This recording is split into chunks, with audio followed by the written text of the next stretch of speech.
So Jesus said we wouldn't know the day or the hour. We're just told the day's right there. We are told exactly the timeline right there. So if you're alive during the tribulation, there is no imminency whatsoever. When you see the abomination of desolation, the entire world is going to see it all at the same time. According to Revelation 11, they're going to see the two witnesses get killed. They're going to see everything the Antichrist is doing. If you see it, you could literally take your calendar out and say, Jesus is coming right here.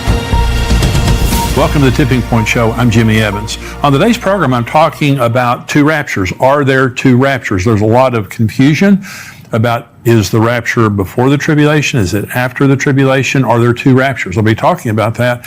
I'm also going to be talking about a news article right now about Iran and Israel, the bombings that have been happening. The Islamic Jihad, Palestinian Islamic Jihad, has been bombing Israel. Almost 1,000 rockets have been fired. Probably by now there's been over 1,000.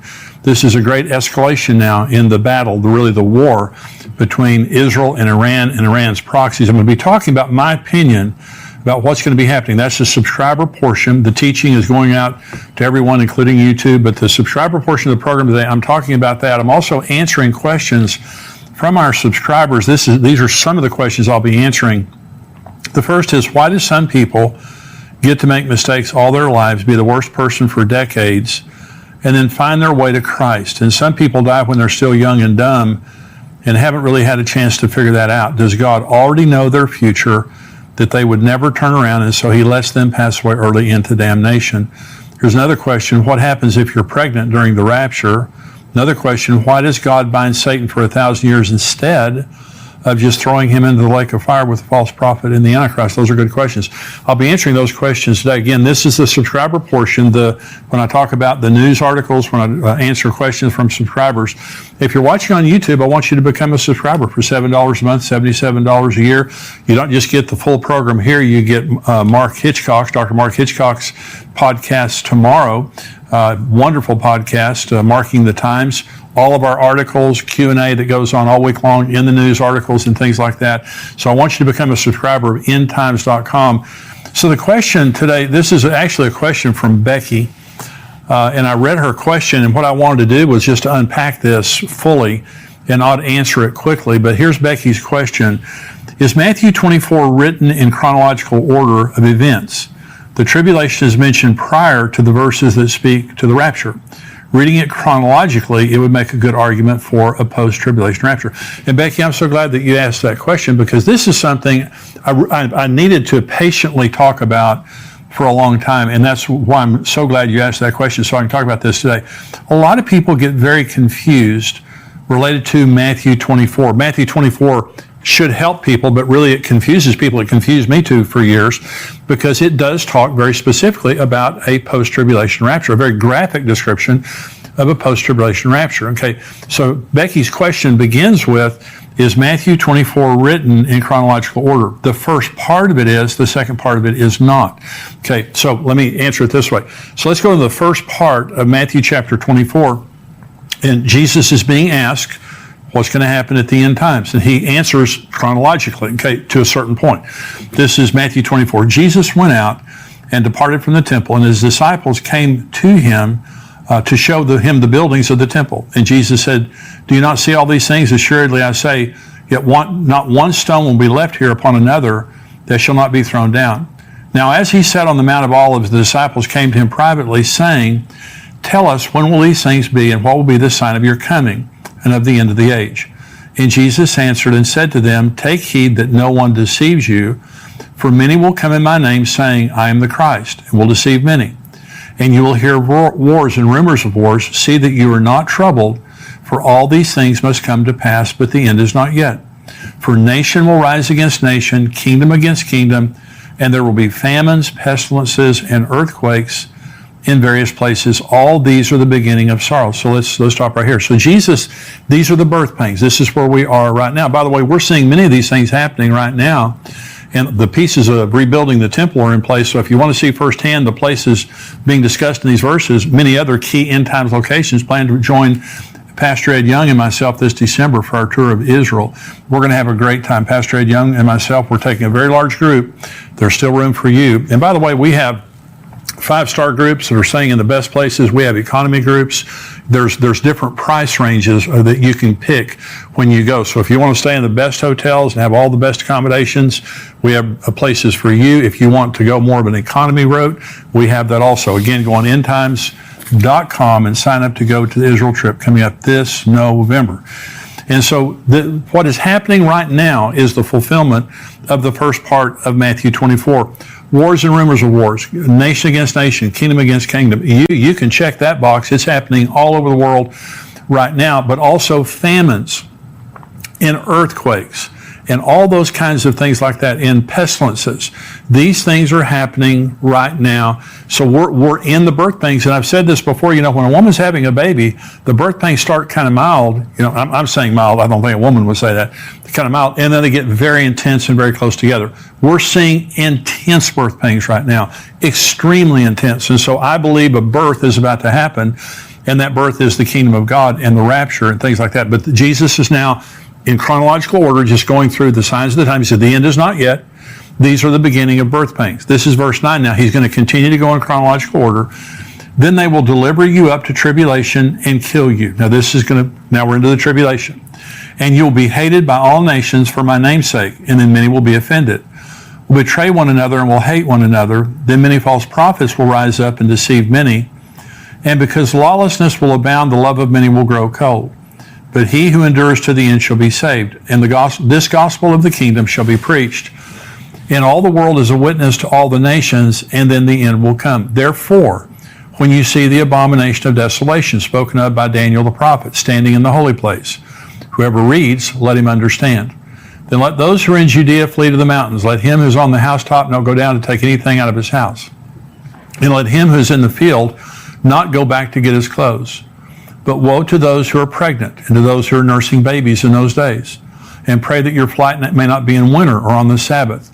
For then there will be great tribulation, such as not been since the beginning of the world until this time, no, nor ever shall be. And unless those days were shortened, no flesh would be saved. But for the elect's sake, those days will be shortened. Then if anyone says to you, look, here's the Christ, or there, do not believe it. For false Christ and false prophets will rise up and show great signs and wonders to deceive, if possible, even the elect. See, I have told you beforehand. Therefore, if they say to you, look, he is in the desert, do not go out. Or look, he is in the inner rooms, do not believe it. For as the lightning comes from the east and flashes to the west, so also will be the coming of the Son of Man. For wherever the carcass is, there the eagles will be gathered together. And this is where he talks about the rapture.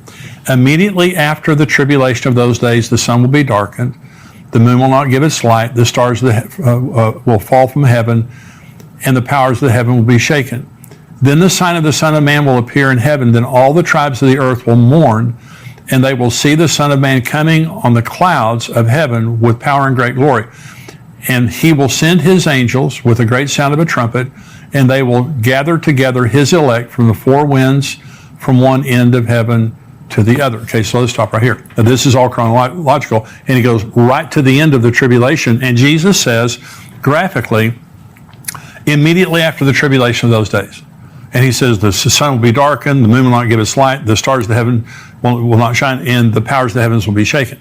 So he's describing a very, very terrible time. And he says, unless those days have been shortened, no flesh would have survived. So let me first of all begin, because in the last program, I was talking about the case for a pre-tribulation rapture, okay, which I hope I made clearly. There is a post-tribulation rapture. Jesus says immediately after the tribulation of those days. There's no doubt about the fact that he's talking about at the end of the tribulation, there's going to be a gathering of the living and the dead people who accepted Christ after the first rapture and during the tribulation. So after these verses, okay, after verse 31, Jesus changes timelines here, okay. He's not on the same timeline. Jesus is now talking about preparing for a pre-tribulation rapture, and I'll prove this to you. Now this is verse 32. Learn this parable from the fig tree. Now he's changing. This is different. He's no longer talking about the tribulation. Learn this parable from the fig tree. When its branch has already become tender and puts forth leaves, you know that summer is near. So you also, when you see all these things, know that it is near at the doors. Assuredly, I say to you, this generation will by no means pass away till all these things take place. Heaven and earth will pass away, but my words will by no means pass away. But of that day and hour no one knows, not even the angels of heaven, but my Father only. But as the days of Noah were, now listen to this, because this is very different from the end of the tribulation. As the days of Noah were, so also will be the coming of the Son of Man. For as in the days before the flood, they were eating and drinking, marrying and given in marriage until the day that Noah entered the ark, and did not know until the flood came and took them all away. So also will the coming of the Son of Man be. 2 men will be in the field, one will be taken, the other left. 2 women will be grinding at the mill, one will be taken, the other left. Watch therefore, for you do not know what hour your Lord is coming. So now, this is completely different from the text before that. The text before that, Jesus is saying, unless those days have been cut short, no flesh will survive. Great tribulation is going to come on the world. This has not happened in the history of the world, nor ever will be. The sun will be darkened, the moon will not give its light. The powers of the heavens will be shaken.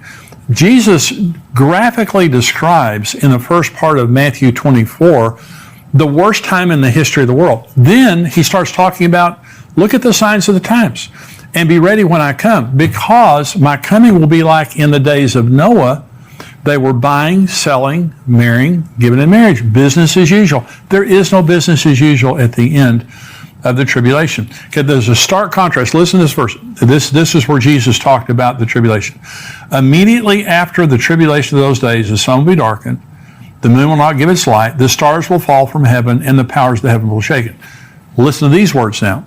As the days of Noah were, so also will the coming of the Son of Man be. For as in the days of Noah, or as in the days before the flood, they were eating, drinking, marrying, giving in marriage until the day Noah entered the ark. They did not know until the flood came and took them all away. So also will be the coming of the Son of Man. One of the most important doctrines concerning the rapture is imminency. Now, Jesus can come. I believe that some year Jesus is going to come during the Feast of Trumpets. I've talked about that before on the program, which happens in the fall of the year. Next year, it will be during our conference that the Feast of Trumpets happens. But it could happen anytime. Jesus can come anytime he wants to. But imminency is a very important doctrine. But you have to understand that when the abomination of desolation takes place, Jesus said, because some people would say there is no pre-tribulation rapture. The rapture happens at the end of the tribulation. You can actually count. Jesus said you won't know the day or the hour. You can actually count the days from the abomination of desolation till the second coming of Jesus. Let me show you in Scripture. Daniel 9:27 says this. This is Gabriel talking to Daniel. He shall confirm a covenant. The Antichrist shall confirm a covenant with many, Israel, for 1 week, for 7 years. But in the middle of the week, he shall bring an end to sacrifice and offering, and on the wing of abomination shall be one who makes desolate, even until the consummation which is determined is poured out on the desolate. Okay, there's going to be a 7-year covenant. The Antichrist is going to show up. The tribulation begins when the Antichrist confirms a covenant with Israel for 7 years. In the middle of the 7 years, what it just said in Daniel 9, the abomination of desolation takes place. Okay, so right in the very middle. Okay, this is Daniel chapter 12. Then I, Daniel, looked, and there stood 2 others, one on this riverbank and one on the other riverbank. And one said to the other man clothed in linen, who was above the waters of the river, how long shall the fulfillment of these wonders be? Then I heard the man clothed in linen, who is above the waters of the river, when he held up his right hand and his left hand to heaven, and swore by him who lives forever, that it shall be for a time, times, and half a time, and when the power of the holy people has been completely shattered, all these things shall be finished. Although I heard, I did not understand. Then I said, my Lord, what shall be the end of these things? And he said, go your way, Daniel, for the words are closed up and sealed till the time of the end. Many shall be purified, made white, and refined. But the wicked shall do wickedly, and none of the wicked shall understand, but the wise shall understand. And from the time that the daily sacrifice is taken away, and the abomination of desolation is set up, there shall be 1,290 days. Blessed is he who waits and comes to the 1,335 days. Now, there are 3 periods of time being talked about here in Daniel 12. They're very important. The first, the question was asked, how long is this going to happen? And it was 1,260 days, a time, times, and half a time. Israel used a 360-day lunar calendar. So that's 1,260 days. The second time here in verse 11, it says there will be 1,290 days. That's 1,260 days, 3.5 years. plus 30 days. It says, blessed is he who waits and comes to the 1,335 days. That's actually the beginning of the millennium, after the second coming, after the abomination of desolation has been removed, after the sheep and goat judgment and all those things have happened. There's the inauguration of Jesus as king, and the millennial kingdom begins. That's the reason that there's a time difference. But here's what I'm trying to say. So Jesus said we wouldn't know the day or the hour. We're just told the day's right there. We are told exactly the timeline right there. So if you're alive during the tribulation, there is no imminency whatsoever. When you see the abomination of desolation, the entire world is going to see it all at the same time. According to Revelation 11, they're going to see the two witnesses get killed. They're going to see everything the Antichrist is doing. If you see it, you could literally take your calendar out and say, Jesus is coming right here. And so there's no imminency. So I'm saying, when you look at Matthew 24, and Becky was saying, it seems to me like, Matthew 24 is a good proof of a post-tribulation rapture. It sure is. Jesus graphically says there's going to be a post-tribulation rapture. Then he turns around and starts talking about the signs of the time. We won't know when he's coming, and it's going to be like the days of Noah, buying and selling, marrying, giving in marriage. Now understand this, at the end of the tribulation, there is no buying, selling, marrying, giving in marriage. Over half the world's population is dead. The earth has been under judgment after judgment after judgment, the worst of which are the bowl judgments at the very end. There's no buying and selling, marrying, giving in marriage. Jesus said, unless those days have been cut short, no flesh would have survived. And remember, Jesus said, it will be like the days of Noah before the flood. Okay, so this is a pre-judgment, a pre-wrath text here that Jesus is talking about two different periods of time. Again, Jesus said, unless those days have been cut short, no flesh would have survived. Then he's over here talking about buying, selling, planning, building, giving in marriage, those things like that. And so it's a very, very easy text for me. Of course, I've studied for a long time, but Becky's question was, is this chronological? Is Matthew 24 chronological? It is, up until verse 31. Jesus begins, when his disciples question him, he begins by talking about the birth pain judgments, all the things that will be happening up until the tribulation. Then he says, then you're going to be going to great tribulation. He talks about the abomination of desolation. He talks about the second coming, when every eye will see him. The rapture, the pre-tribulation rapture, is a private event that take place in the sky between Jesus and the believers. The earth doesn't know anything other than a lot of believers have disappeared. The second coming, every eye will see him. His feet come down, touch the Mount of Olives. There's going to be again a great rapture of the saints, the living and dead saints. People have been saved during the tribulation. So when you read the full text of Matthew 24, you see a chronological account that Jesus gives from verse 1 all the way down until verse 31. Then he changes and said, look at the signs of the times. Look at the fig tree. All these things happening. It's going to be like the days of Noah. So I believe that there's going to be, at any time now, because again, imminency. Right now, we don't know. Even if Jesus comes during Rosh Hashanah is a 2-day feast.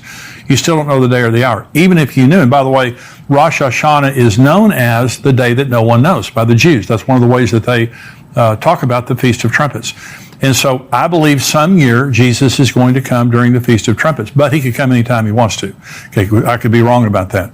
And by the way, the fulfillment of the Feast of Trumpets could be the Matthew 24 rapture at the end of the tribulation, because Jesus said he's going to come with a trumpet then too. I believe in imminency, and I believe that we need to look at Scripture very carefully. So Matthew 24 is chronological up to verse 31. Then it's not. Jesus goes back to before the rapture of the church, a pre-tribulation rapture that he graphically describes there. And so that's what I believe. There are two raptures, one before. So if you're confused and you think you have to choose either a pre-tribulation rapture or a post-tribulation rapture, you don't have to choose. There's two of them. Why is there two? Because there's two groups going. There's the church today. I'm a part of the church. If you're a believer in Christ, you're a part of the church. Okay. When the rapture comes, we're all going to be gone from here. But then after the tribulation begins, Revelation 7 talks about a massive revival that takes place during the tribulation. There'll be many people martyred and many people that die of the judgments that happen during the tribulation. But the good news is they're saved. Some people will actually survive on the earth, the tribulation. one way or the other, at the end, they're going to be gathered up just like we were. They'll be a part of the church. They'll rule and reign with Jesus for 1,000 years. And so that's what I believe. I believe that Matthew 24 is another text that very graphically describes a pre-tribulation and a post-tribulation rapture. I want you to be a part of the first group. And I want to remind you, we have the book. My daughter and I wrote a book called Where Are the Missing People? It's a book to leave behind. It's that you put it on your coffee table or on your nightstand, in your car, your apartment, your dorm room, your office, wherever. It's something that you just put there because when the rapture happens, the number one question everyone is going to be asking is, where are the missing people? Where are these missing people? And they'll pick this book up. It'll lead them to the Lord. It'll also tell them what's about to happen in the world and how to deal with it, to know what's happening during the tribulation. So that little book there, you can get it on xlmarriage.com. You can get it on missingpeoplebook.com. And if you're buying more than one, we have great discounts there. You can also buy it on amazon.com. But we wrote that specifically for all of us who are expecting the rapture to happen. Just have that laying there for people to be able to read. Because people are going to be going through your stuff. I don't know if you thought about that, but people are going to be going through your stuff after the rapture. Let them see that book and get that book and lead them to Christ. Become a subscriber. $7 a month, $77 a year. We would love to have you become a subscriber, and you get everything that we have, $7 a month. Lunch at McDonald's. Become a subscriber. You're going to be greatly comforted and educated by the content we have.